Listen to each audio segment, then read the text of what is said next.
तो एक एक विषय इतने गहरे हैं, उनका गहराई को दिग्दर्शन करना या चिंतन से जान लेना, इसके लिए हमारा ज्ञान क्रमशः प्रवर्तित होता है। इसलिए समय कम पड़ जाता है, तब तक तो आयु खत्म हो जाती है। 33 सागर भी जहाँ कम पड़ रहा है, हमारा तो कुछ भी नहीं है। 60 साल 70 साल क्या चीज है, उसमें से एक परमाणु भी नहीं है। ये 33 सागरोपम बहुत लंबी चौड़ी, बहुत लंबा चौड़ा समय होता है। इसलिए ये जान लेना चाहिए कि मति ज्ञान श्रुत ज्ञान वहाँ भी है, अवधि ज्ञान है तो है। अवधि ज्ञान तो परोक्ष को प्रत्यक्ष में जानने मात्र का कार्य करता है, वह चिंतक नहीं है। दिखाता है, लेकिन चिंतन के कार्य में अवधि ज्ञान का कोई हाथ नहीं है। ये समझना है। जी नमोस्तु महाराज।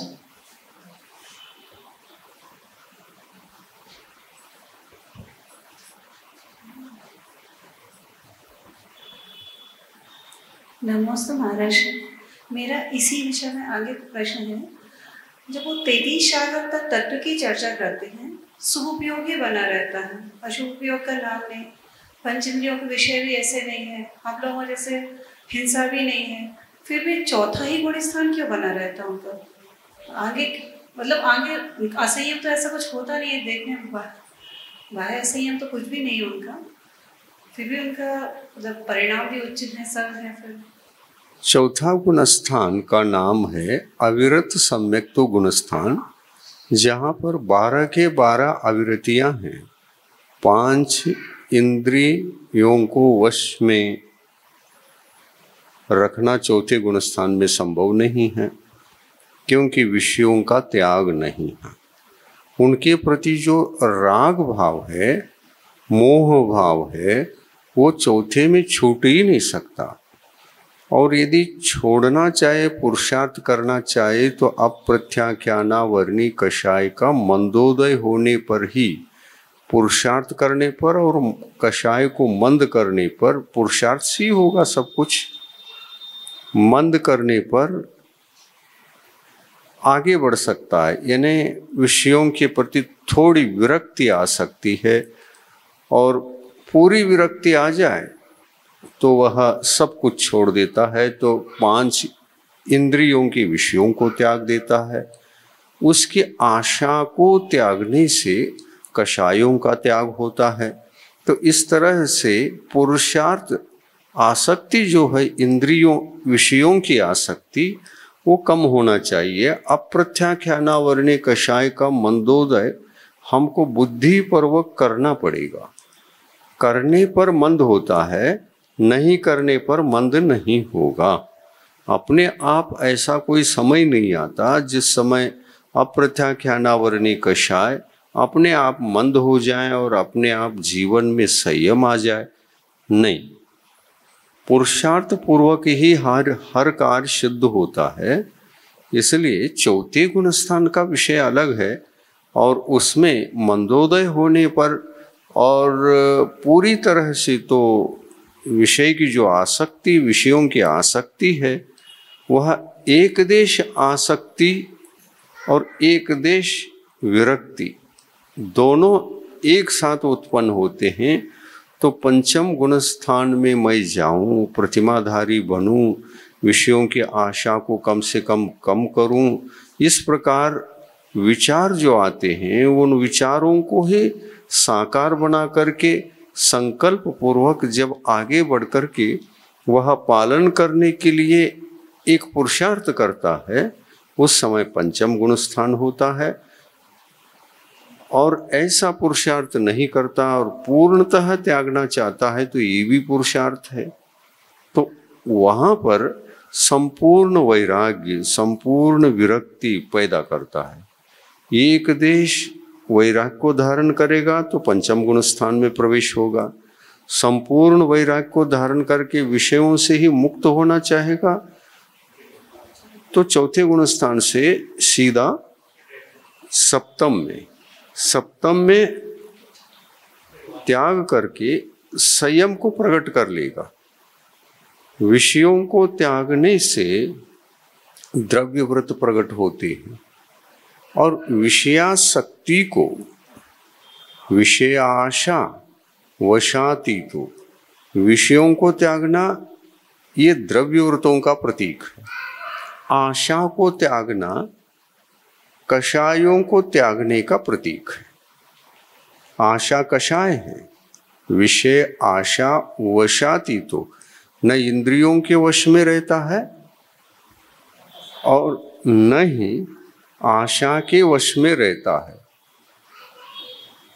ये कैसा हुआ?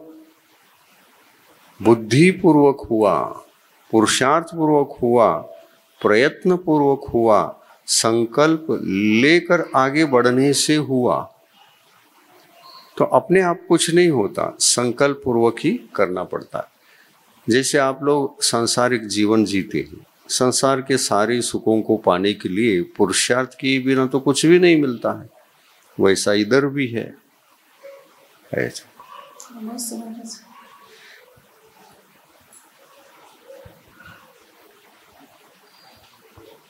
नमस्ते महाराज जी।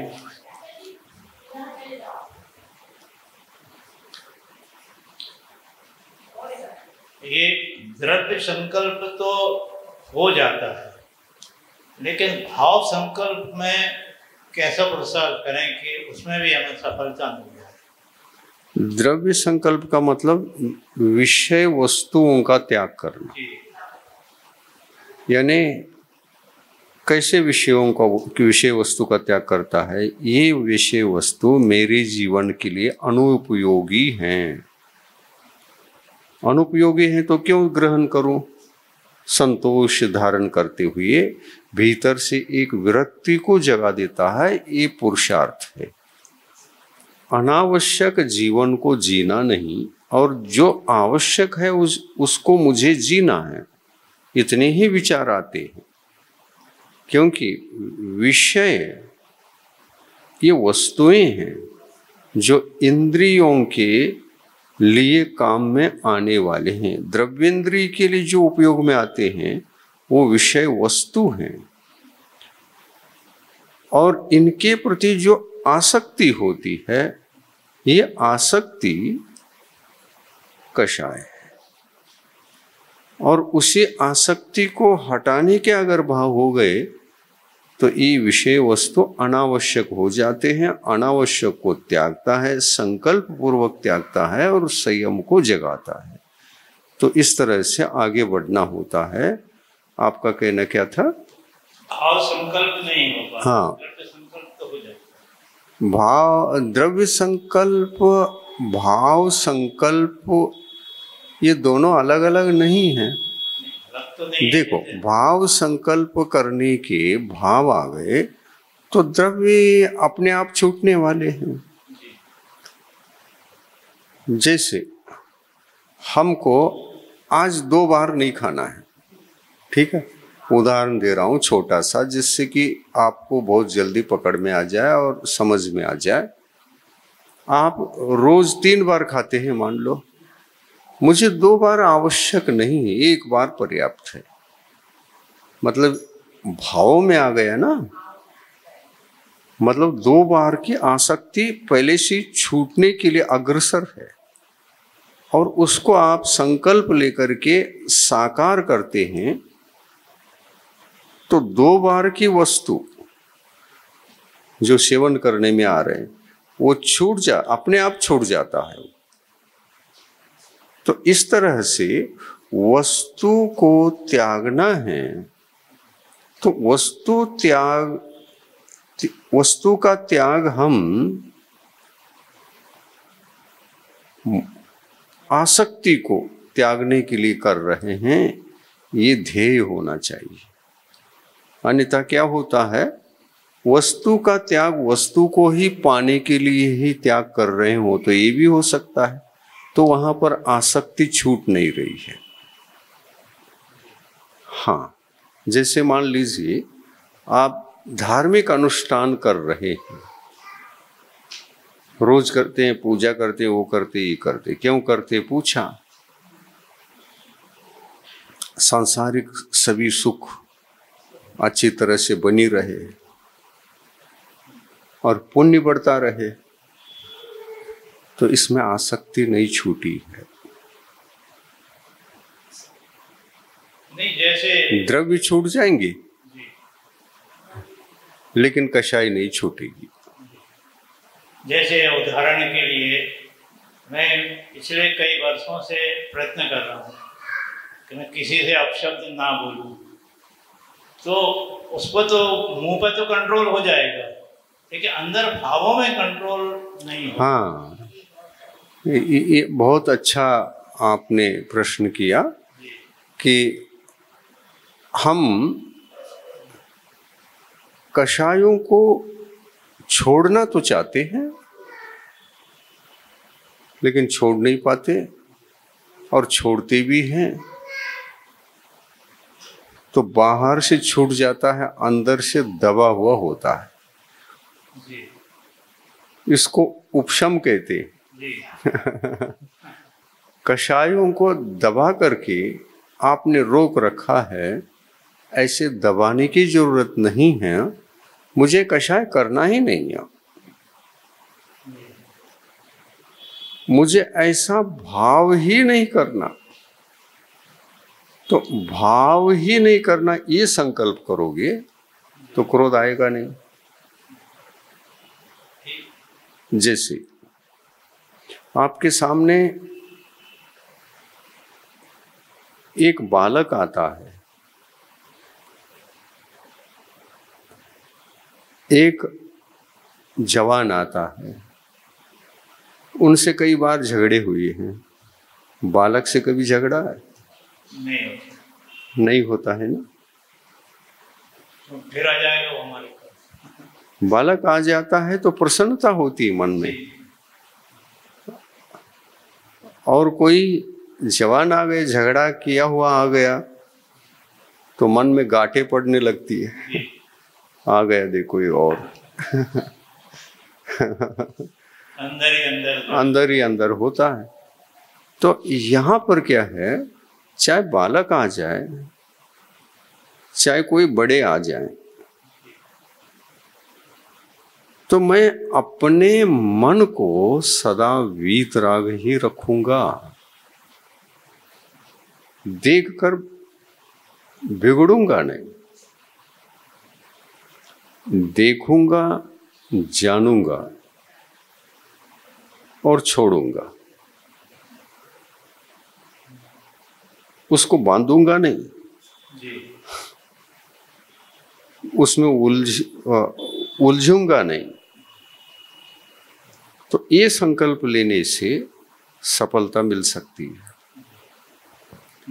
मुझे उलझना नहीं है, हर किसी भी वस्तु को मैं जानूंगा, देखूंगा, छोड़ूंगा, जानूंगा, देखूंगा, छोड़ूंगा। हम क्या कर रहे हैं? वही कर रहे हैं। वैसा आपको भी करना है, जितना बन सके करना, करने का अभ्यास करना है। कोई भी आ जाए उसके प्रति वीतराग भाव रखो, सद्भावना पूर्वक देखो, गुणों की दृष्टि रहे, दोषों की ओर दृष्टि न रहे, तो वीतरागता सदा सुरक्षित रह सकती है। और वीतरागता को सदा सुरक्षित रखना ही धर्म है। आप जितना रख पा रहे हैं उतना धर्म है, नहीं रख पा रहे हैं वो अधर्म है। राग कभी धर्म नहीं हो सकता और वीतराग कभी अधर्म नहीं हो सकता। तो जानो, देखो, बिगड़ो मत। ये सूत्र ध्यान में रख करके आप साधना में रत रहेंगे तो धीरे धीरे अभ्यास होगा। अभ्यास प्रौढ़ हो जाएगा जब वो आपके जीवन में सहजता आ जाएगी।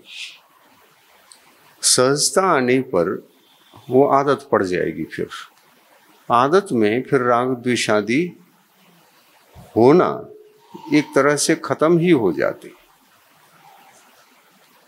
ये पुरुषार्थ से संभव है। जी, प्रतिकूलता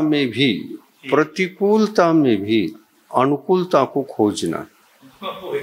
हाँ, प्रतिकूल निमित्त आए हैं, राग द्वेष नहीं करना, यह हमारी अनुकूलता है। प्रतिकूलता आकर के खड़ी हो गई, जानो देखो बिगड़ो मत, मतलब प्रतिकूलता में आपने अनुकूलता खोज ली। तो ऐसा कुछ प्रयास करके देख लो, आपके जीवन में वो भी साकार हो सकता है। नमस्ते। नमोस्तु महाराज जी, मेरा प्रश्न ये है कि हमें नवदा भक्ति पूर्वक ही मुनिराज को आहार क्यों देने चाहिए? नवधा भक्ति पूर्वक क्यों देना चाहिए? तो भक्ति नव होती है। मुनि महाराज को नव भक्ति नहीं करेंगे तो आहार नहीं लेंगे, क्योंकि दान श्रावक की क्रिया है और वह भक्ति सहित न हो। देखो, भक्ति में आदर दिखता है, विशुद्धि दिखती है, प्रसन्नता दिखती है, फ्रेशनेस दिखती है, गांठें नहीं दिखती। एकदम प्रफुल्लित रहता है। देखो, एक छोटा सा बच्चा है, माँ के चेहरे को देखता है पहला भोजन कराने से पहले। वो प्रसन्न है तो बहुत अच्छी तरह से खा लेता है। जो खिला रही है, खिलाना ही चाहती है, पहला वस्तु को नहीं देखता, वो खिलाने वाला कैसा है। उनको भी वहां भक्ति चाहिए, प्रसन्नता चाहिए। दान देने वाला दाता सर्वप्रथम सदा प्रसन्न रहे। अपने भविष्य को पात्र आना ही चाहिए। ये जो गांठे बना करके हम खड़े हो जाते हैं, प्रसन्नता खत्म हो जाती है। दान की क्रिया एक स्वाभाविक क्रिया है। अतिथि को कभी भी प्रसन्नता के साथ ही पड़गाना चाहिए। और यदि ये संकल्प लेकर के आए, मुझे 3 ही दिन करना है, इसके भीतर आ जाएं, तो टेंशन चल रहा है, तो उपयोग सारा का सारा उस ओर केंद्रित हो गया है। प्रसन्नता कैसी आएगी? नहीं आएगी। तो वहां पर भी आसक्ति काम कर रही है। आज होना ही, आज होना ही चाहिए, आज होना ही चाहिए। तो ये आसक्ति हमारी प्रसन्नता को, हमारी भक्तियों में कमी लाती है। इसलिए 7 गुणों से युक्त दाता को ही दाता कहा है। संतोष वृत्ति चाहिए, अंतरंग में निर्लोभता चाहिए, अंतरंग में विवेक चाहिए। यदि विवेक है तो सहजता है, सहजता है तो प्रसन्नता है, प्रसन्नता है तो भक्ति है, भक्ति है तो सारे सद्गुण उसके पीछे आ जाते हैं। ऐसे दान की जो प्रक्रिया है, निर्विघ्न और निर्दोष रूप से संपन्न करने के लिए दाता दान किसी भी टेंशन भाव से न दे, सहज रूप से दे। देना ही है तो सहजता। ये सहजता कब आती है? जब आप चौका लगा करके खड़े रहते हैं तो सहजता जग ही नहीं सकती।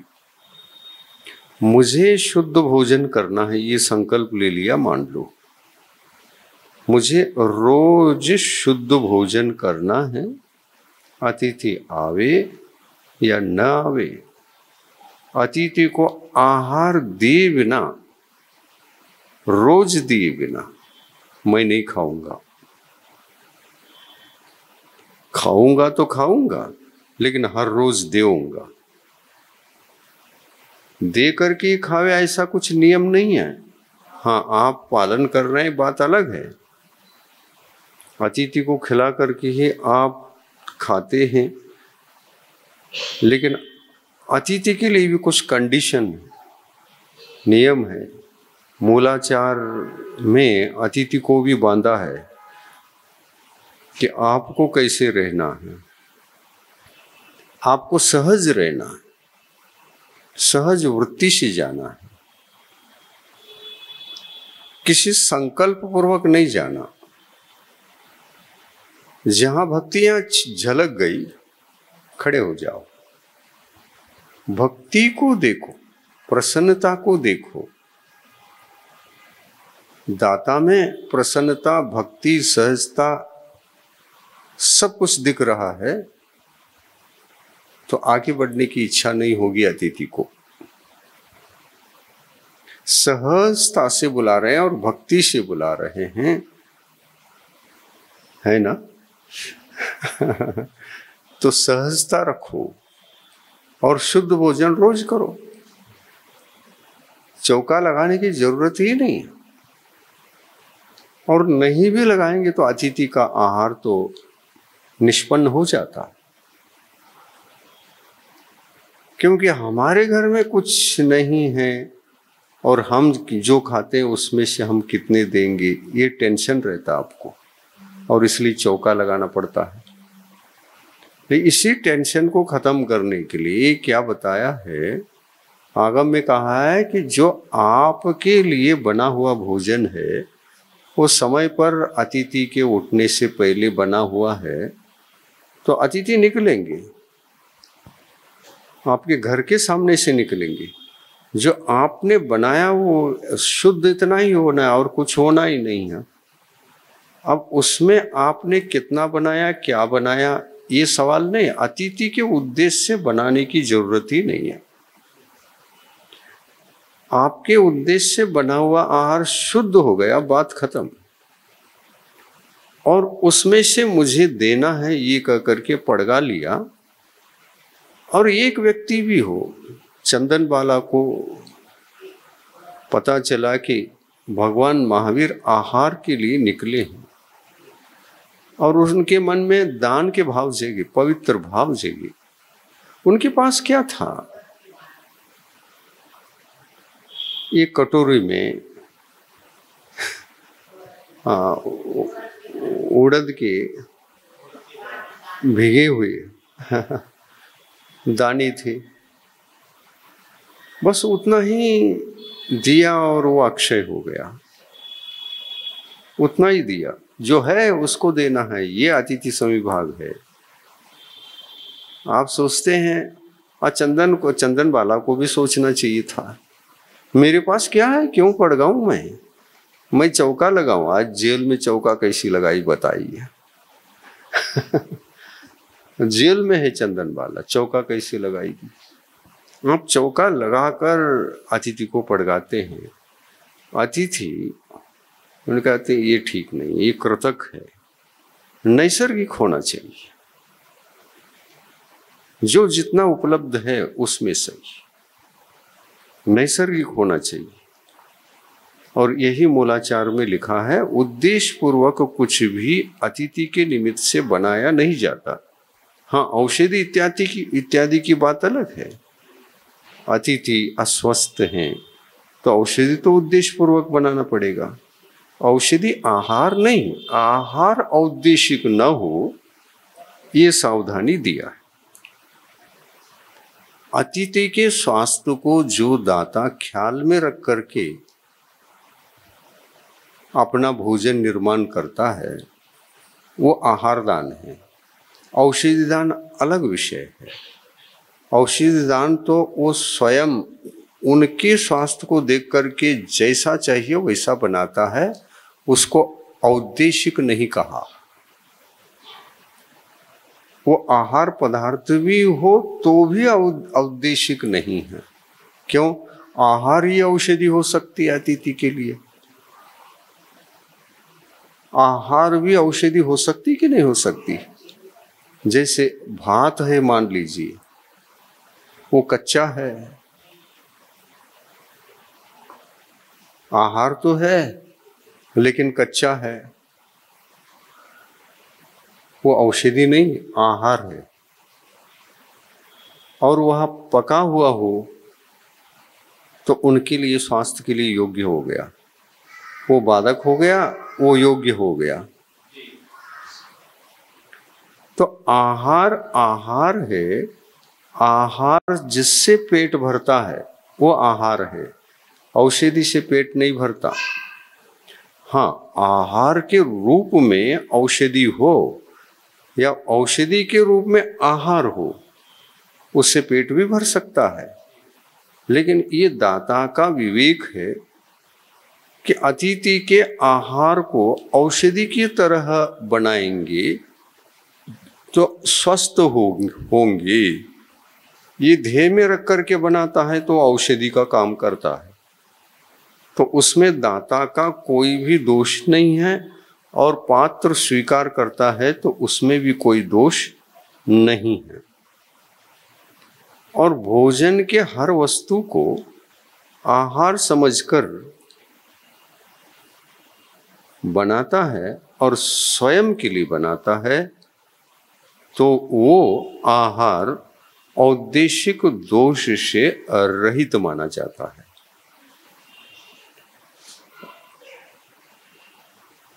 मतलब इस समझे कि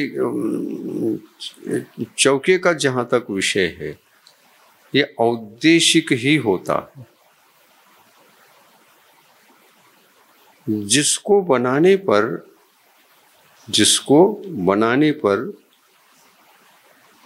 दे नहीं पाए, वहां टेंशन उत्पन्न होता है कि नहीं? मैंने आपके लिए बनाया था, आपने नहीं लिया, टेंशन आ गया।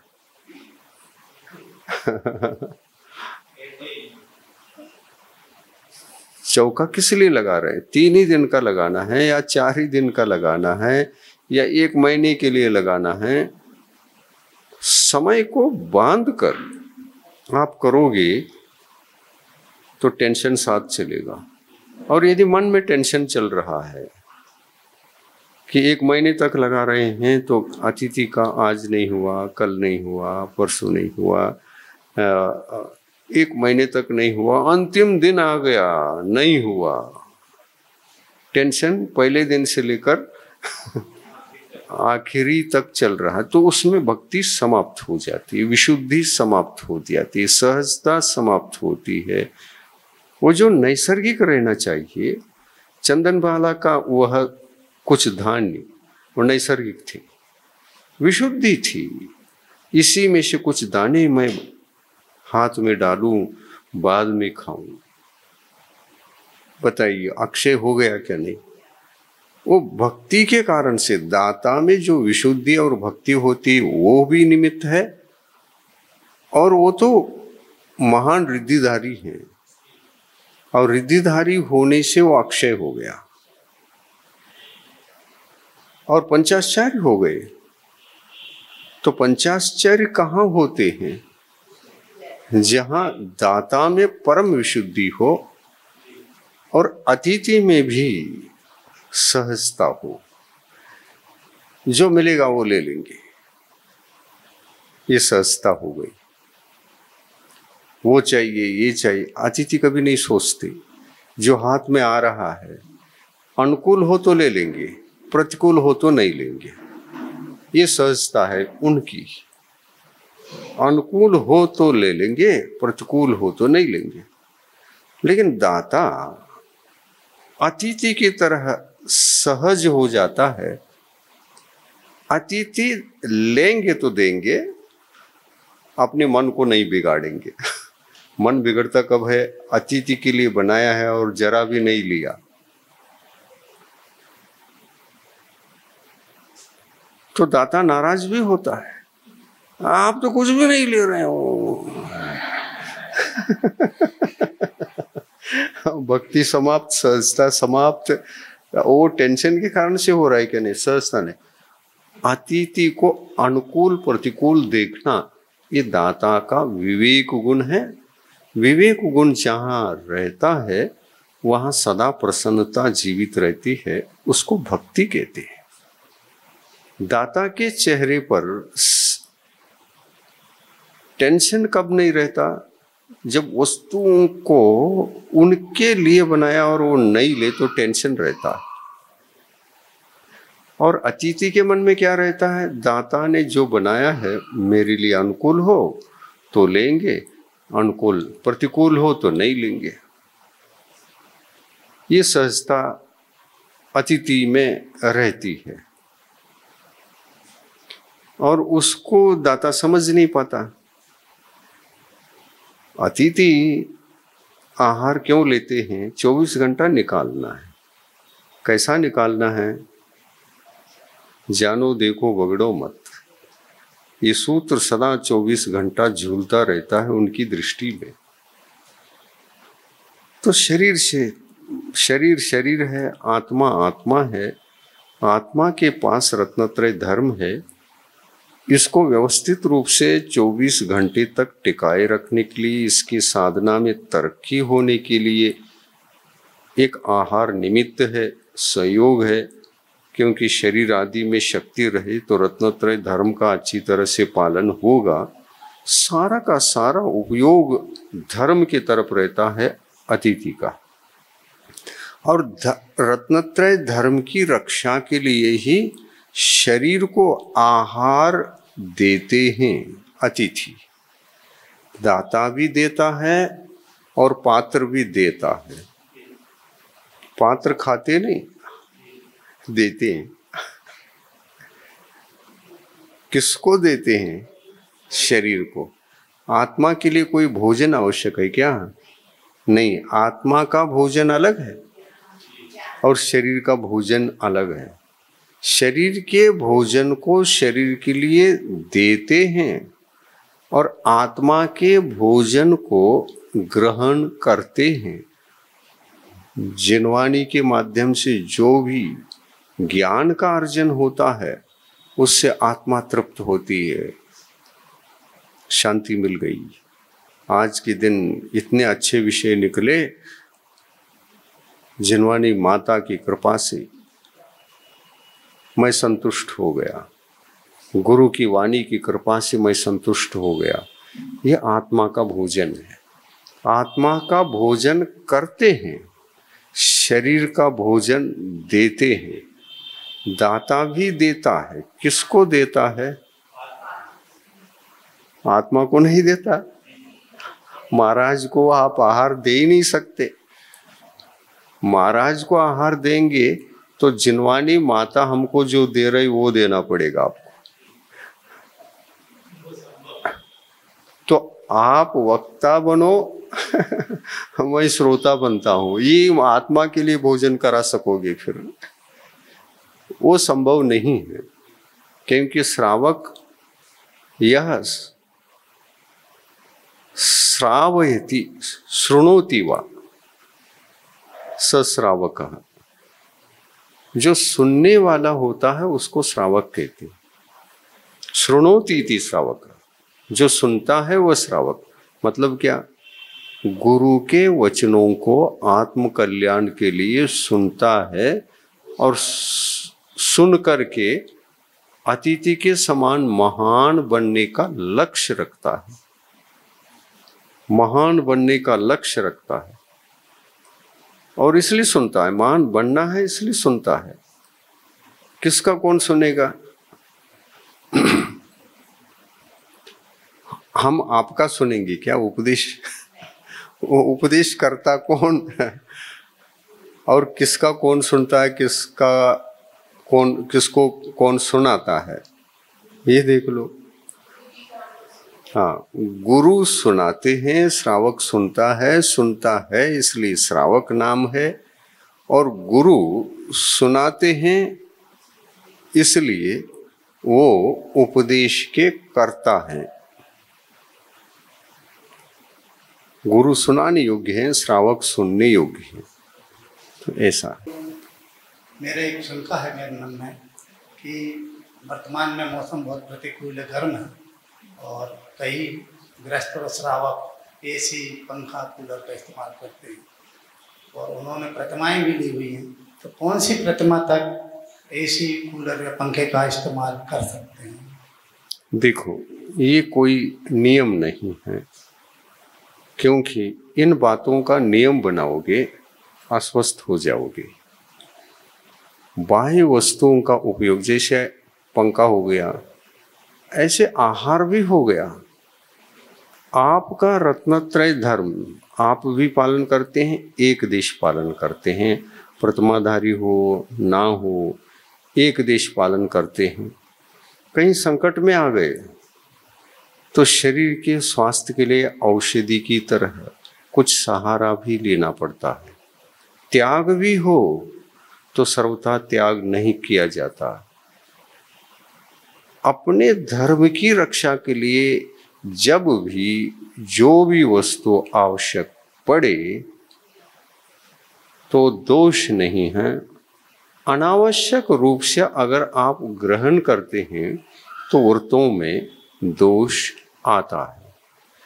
उसमें एक गृहस्थ है जो व्रती नहीं है, संयमी नहीं है, वो इंद्रिय विषयों का भोगी है, हर समय विषयानुरागी है। वो आयुषाराम चाहिए, वहाँ पर संयम रक्षण का या संयम धारण का कोई विकल्प ही नहीं है। तो ये वृत्तियों के पास नहीं रहता। वृत्ति धर्म रक्षा के लिए जो जैसा वस्तु उपयोग में लेना चाहिए, अनुकूल प्रतिकूल वातावरण को देखकर जो आवश्यक है उतना ग्रहण करता है, जो अनावश्यक है उसको त्याग देता है। ये वृत्ति का जीवन है। तो अपने को व्रत ले लिया है तो ये कोई टेंशन नहीं कि त्याग किया है तो हम ग्रहण ही नहीं करेंगे। और ऐसा त्याग तो जैन धर्म के किसी भी ग्रंथों में नहीं है। जो शरीर को सुखाने के लिए त्याग करता है और व्रतों की ओर दृष्टि नहीं है, या व्रतों की ओर दृष्टि नहीं तो विवेक नहीं है। मैंने त्याग किया है तो त्याग किया, ग्रहण नहीं करूंगा, तो रत्नत्रय धर्म से च्युत हो जाओगे। अब रत्नत्रय लिया ही क्यों? बिगाड़ने के लिए लिया था। वस्तु त्याग महत्वपूर्ण है या धर्म की रक्षा महत्वपूर्ण है, ये देखना है। तो वस्तु का त्याग धर्म की पुष्टि के लिए होना चाहिए, धर्म की रक्षा के लिए होना चाहिए, धर्म की अभिवृद्धि के लिए होना चाहिए। कोई भी वस्तु हो वो संयम पोषण के लिए आप ग्रहण करते हैं। कोई भी वस्तु आपने पंखे को लेकर के वो आवश्यक हो गया तब भी आप जबरदस्ती ऐसा कुछ उपयोग नहीं करोगे तो रत्नत्रय धर्म के लिए एक बहुत बड़ा संकट उत्पन्न हो सकता है। तो वो संकट रत्नत्रय धर्म पर उसका असर पड़ेगा, तो आप यहाँ अविवेकी ठहरोगे। व्रत हैं, जब जो आवश्यक होता है एक देश जरूर दोष लगता है, उसका प्रतिक्रमण होता है, प्रायश्चित होता है, ये अपवाद मार्ग कहलाता है। आचार्यों ने कहीं भी किसी जैन ग्रंथ में ऐसा नहीं लिखा है कि उत्सर्ग मार्ग को धारण करते, उत्सर्ग मार्ग ही आपका एक परम लक्ष्य होता है। लेकिन उत्सर्ग मार्ग परम लक्ष्य होकर के भी जब हमारा धर्म, धार्मिक जीवन, धार्मिक स्वास्थ्य संकट में पड़ जाता है, तब अपवाद मार्ग को स्पर्श करते हुए पुनः उत्सर्ग मार्ग पर पहुंचने तक उसको स्वीकार भी करता है। किंचित दोष भले ही लगता हो, लेकिन उसको अनिवार्य समझकर ग्रहण करना पड़ता है और कर करके वह प्रायश्चित कर लेता है, प्रतिक्रमण कर लेता है, दोषों का निवारण कर लेता है। ये जैन धर्म की विधि है। ये नमस्ते महाराज जी। 2000 अब एक उदाहरण दीजिए। आपके घर में मुनि महाराज आ गए चौके में, आप आहार कराना प्रारंभ कर देते हैं। ये पंखा मत लगाओ, ये हवा मत लगाओ, मुनि महाराज का इस सब का त्याग रहता है। तो अविवेकी दाता है वो। दाता पात्र के रत्नत्रय धर्म को सुरक्षित रहे इसके लिए विवेक रखता है। वो जो भी सेवा देता है पात्र के लिए, पात्र के प्रति सेवा करता है, वो विवेक से करता है। और जो दाता अतिथि का इस विवेक पूर्वक सेवा करेगा वो उसका धर्म है। और अतिथि अनुकूल है या प्रतिकूल, आवश्यक है या अनावश्यक, ये समझ करके, विधि निषेध है उनके पास भी, अनावश्यक हो तो मना कर देते हैं, आवश्यक हो तो चुपचाप दाता जो सेवा कर रहा है करने दे, इतना कह करके अपनी रत्नत्रय धर्म को सुरक्षित रखने का प्रयास अतिथि भी करता है। तो इस तरह से जैन मार्ग है, इसी को हम समझ नहीं पाते, इसलिए गड़बड़ियां होती हैं। हाँ, रूढ़िवादी हो जाते हैं। नमस्ते जी। जैसे हम 2000 सागर का समय मिलता है त्रस परिहार, और उसके बाद हमको 8, 16, 24 भव मिलते हैं, तो ये हमारा कौन सा भव होगा, ये हम कैसे जान सकते हैं? कौन सा भव होगा इसको तो समझना संभव नहीं है, परंतु ये जरूर हम पुरुषार्थशील रहे हैं। हो सकता है यही अंतिम भव हो, इसलिए अपने को यदि पुरुषार्थ करेंगे बेड़ा पार हो जाएगा, करना ही चाहिए, इस निर्णय पर ही जोर देना चाहिए। ये मतलब विपरीत परिस्थितियों में संयम मतलब या समता कैसे रखा जाए? विकल्प तो होता है, जब विपरीत परिस्थितियां होती हैं तो उसमें कैसे संकल्प? कैसे संकल्प? फिर से पूछो। विपरीत परिस्थितियों में संयम कैसे रखा जाए? विपरीत परिस्थिति तब आती है जब शारीरिक संबंधी विपरीत परिस्थिति हो। हाँ, तो उसके लिए हमको सोचना पड़ता है और स्वीकार करना पड़ता है, उसमें दोष लगते हैं, इस प्रकार की समस्या ये अलग है, ये विपरीत परिस्थिति अलग है। और उसमें भी हमने जैसा कि कहा कि वस्तु का त्याग विवेक पूर्वक करना चाहिए।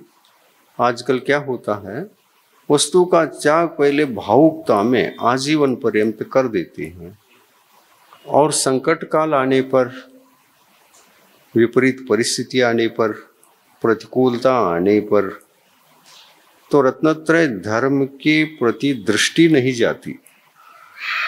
मैंने जो संकल्प किया है उसको पूर्ण करना है, उधर ही दृष्टि रहती है, और उसके पीछे अधिक कुछ सहन करने का प्रयास करेगा, फिर रत्नत्रय धर्म ही छूट जाएगा। जहां अति हो जाता है वहां इति भी हो जाता है। आकुलता तो बनी रहती है, फिर विकल्प जैसे मान लीजिए त्याग कर दिया और परिणाम भी ठीक नहीं रहे, लेकिन वो जो त्याग का संकल्प था वो तो साकार हो गया, लेकिन धर्म तो मलिन ही हो गया, शांति नहीं रह पाई, भाव विशुद्ध नहीं रह पाए, मन में संक्लेश रहा, हीन सनन है, मन में संक्लेश तो होगा ही होगा। कहाँ तक आप विशुद्ध रखोगे रत्नत्रय धर्म को? तो वो सनन होता तो देखिए, गजकुमार है, सुकमाल मुनि हैं, पंच पांडव हैं, इनको याद करो, उनके पास उत्तम सनन था, वो ध्यान नहीं देते थे उधर, संकट आने पर, उपसर्ग आने पर भी ध्यान नहीं देते थे। कैसे रहते थे? ज्ञाता दृष्टा होकर, जो उपसर्ग हो रहा है मेरे ऊपर नहीं हो रहा है, शरीर पर हो रहा है। और उनको असल में कुछ फर्क नहीं पड़ता था। हीन सनन वाले जीव फर्क आएगा। शरीर संवेदनशील है और उपयोग इतना चंचल है, जरा भी कुछ हो जाए तो उधर उपयोग जाकर के टिक जाता है, उसका प्रतिकार करने लगता है, और ज्यादा सहन करो तो संक्लेश होने लगते हैं, पूरा उपयोग वहीं टिका है। और विशुद्धि वो नहीं रह पाएगी, वो सहजता, वो विशुद्धि। तो हीन सनन में उदर से उपयोग हटाकर उसका जो होना है होता है, ऐसा कहकर, ऐसा जो पुरुषार्थ है वो किंचित समय के लिए तो संभव है, दीर्घ काल के लिए संभव नहीं। और दीर्घ काल के लिए टिक जाए ना तो केवल ज्ञान भी हो जाएगा। तो केवल ज्ञान तो होता नहीं, क्यों नहीं होता? तो उपयोग टिकता नहीं है। हाँ, वहां पर चक्कर लगा के आता है, इसलिए केवल ज्ञान नहीं होता है। फिर महाराज जी विशुद्धि को कैसे बढ़ाएं? विशुद्धि को देखिए, हमने इनको जो उत्तर दिया वही औषधि है। विशुद्धि को बढ़ाने के लिए किसी से कषाय नहीं करूंगा, कुछ नहीं करूंगा, सहज रहूंगा। अनुकूल परिस्थितियों में सहज तो रहूंगा ही रहूंगा, लेकिन प्रतिकूल परिस्थिति आने पर भी उन परिस्थितियों में मैं ज्ञाता दृष्टा बनकर प्रसन्नता के साथ गुजर जाऊंगा। ये संकल्प लेकर के साधना शुरू करोगे, भावों का खेल है ये। मन के हारे हार, मन की जीती जी। जो करोगे वो साकार होगा। इसके लिए कोई सहनन की जरूरत नहीं है। इसके लिए कोई सहनन की जरूरत नहीं है कि आपके ऊपर उपसर्ग हो रहा है क्या, और उपसर्गी हो जाए तो उसको कैसे सहन करोगे? उपसर्ग नहीं, कुछ नहीं, केवल किसी ने भला बुरा कहा, आप शांत नहीं है। जो वचनों के मार को सहन नहीं कर सकता, वो शारीरिक मार को क्या सहन कर पाएगा बताइए? वचनों के मार को किसी भी सहन वाला हो अपने परिणामों को वीतराग रख सकता है। संकल्प ले, संकल्प शर्त है, विदाउट संकल्प नहीं होगा। जैसे आप करती भी, कई बार ऐसा आपके जीवन में होता है, जैसे आप दुकान चलाते हैं, एक ग्राहक आता है, आपको बहुत परेशान करता है। पहले दिन आप पीड़ित हो गए, दूसरे दिन भी पीड़ित हुए। अरे इस ग्राहक का ऐसा ही नेचर है कह करके उनको आनाकानी कर देते हैं कि नहीं? उनको पागल समझ करके ऐसे ही छोड़ देते हैं, ये पागल जैसा है शायद। पागल पर कभी राग द्वेष होते हैं आपको? लेकिन पहले दिन मान के चलो आप पागल नहीं है वो, तो उस समय तो होते हैं अनभिज्ञ अवस्था में। तो यही समझ करके जीना है। क्या जीना है? सभी पागल हैं, मैं ही ज्ञानी हूं। दुनिया अज्ञानी है, मैं ज्ञानी हूं। मैं अज्ञानियों से प्रभावित क्यों हो जाऊं? हाँ, सब अज्ञानी है, उनका स्वभाव अज्ञानी है, तो उनका स्वभाव, जो अज्ञानी है वो सब पागल है। मैं तो अज्ञानी नहीं हूं। मुझे भी बुरा लगेगा, उनको देख करके टेंशन आएगा, तो उनमें और मेरे में अंतर क्या है? ऐसा विचार करना चाहिए। ऐसा विचार करने पर वीतराग मार्ग की साधना सहज हो जाती है। हम कर रहे हैं ना?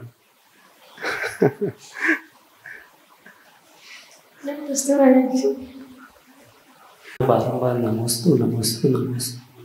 मुनिवर, जब आयु कर्म पहले से बांध कर आते हैं, तो फिर ये अकाल मरण ये शब्द क्यों आया? ना आयु को एक क्षण घटा सकते हैं, ना एक क्षण बढ़ा सकते हैं, तो फिर अकाल मरण संभव कैसे? नहीं, देखो, आप ये नहीं समझते कि अकाल मरण और सकाल मरण क्या है। और आयु कर्म को समझोगे तो ये दोनों समझ में आ जाएंगे कि अकाल मरण क्या है और सकाल मरण क्या है। आयु कर्म एक आठों कर्मों में से एक विशिष्ट कर्म है जो अपने जीवन जीने के लिए काम में आता है, इसलिए उसको प्राण भी कहा है। हमारे पास जो 10 प्राण होते हैं उसमें से एक आयु प्राण भी है, उसको प्राण कहा है। तो ये प्राण की तरह हमको प्राप्त है और वो कर्म है, वो बंधा हुआ है। और वो उस आयु कर्म में एक विशेषता ये होती है, किसी जीव के आयु कर्म को बहुत मजबूत कहा है, सशक्त कहा है। यानी उस आयु कर्म में कुछ भी घड़न बढ़न होने वाला नहीं। जैसे तीर्थंकरों की आयु, वो भी आयु कर्म को बांध के आए हैं, अपन सामान्य लोग भी आयु कर्म को बांध के आ रहे हैं और जी रहे हैं। उनको कोई भी प्रतिकूल परिस्थिति आ जाए, निमित्त आ जाए, उनके आयु कर्म में जरा भी अंतर नहीं आता, इतना मजबूत है वो। यानी अकाल मरण नहीं होगा। अकाल मरण का अर्थ होता है जितनी आयु को अपन ने टोटल बांध करके आए हैं उसको संपूर्ण जी करके भी हम मरण कर सकते हैं और संपूर्ण उसका सदुपयोग करके भी और न करते हुए भी जी सकते। तीर्थंकरों का ऐसा नहीं है, संपूर्ण उपयोग करके ही उनको जाना पड़ेगा। जैसे तीर्थंकर भगवान के ऊपर उपसर्ग हुआ, कुछ फर्क नहीं पड़ेगा, कोई आयु कर्म के लिए धक्का नहीं लगेगा, उदीर्णा नहीं होगी, सकाल मरण ही होगा तीर्थंकरों का। सकाल का अर्थ होता है जितने बांध करके आए थे संपूर्ण आयु को भोग कर निकल जाएंगे वो। लेकिन हम लोगों का आयु कमजोर भी है, इतना कमजोर है कि प्रतिकूल वातावरण मिलने पर इसकी उदीर्णा भी हो सकती है, यानी निषेक खिर जाते हैं। जैसे 2 आरती जल रही है, एक इलेक्ट्रिक है और एक घी वाला है। अब तूफान चल रहा है,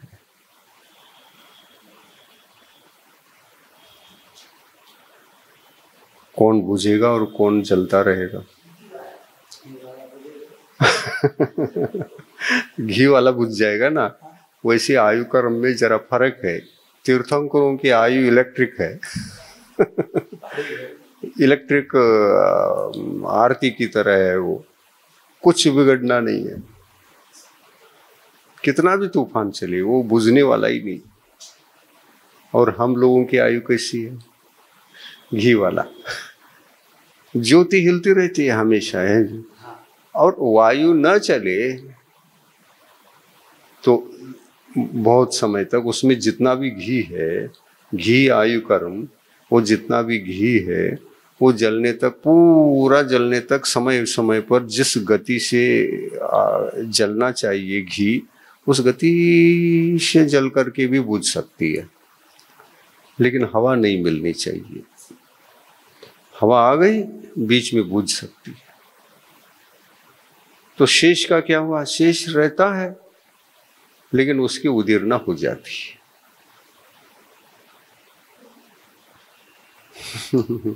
नमोस्तु निशि, नमोस्तु नमोस्तु।